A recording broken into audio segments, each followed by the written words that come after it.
Update po kay Milky sa oras na to. Ayan, mapapansin nyo po, matamlay pa rin siya. Pero nung pinakain po namin, kumain naman po siya.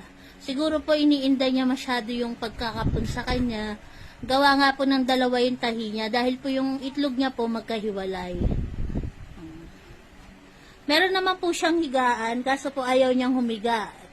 Ayan po, hinigaan na ni Grace. Ayan po yung higaan ni Milky dapat, kaso hinigaan po ni Grace, pero ayaw rin po ni Milky humiga sa higaan niya. Mas gusto niya po sa sahig. Ayan po yung update kay Milky.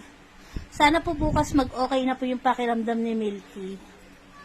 Kasi kung makita niyo po, ayan, matamlay-tamlay pa rin po siya. Ayan lang po ang simpleng update kay Milky po ngayong araw. Dahil po kanina nakapun po siya.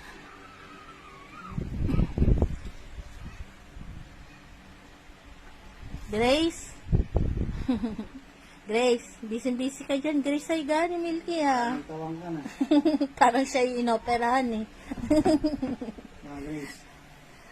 Parang ikaw ka nito na.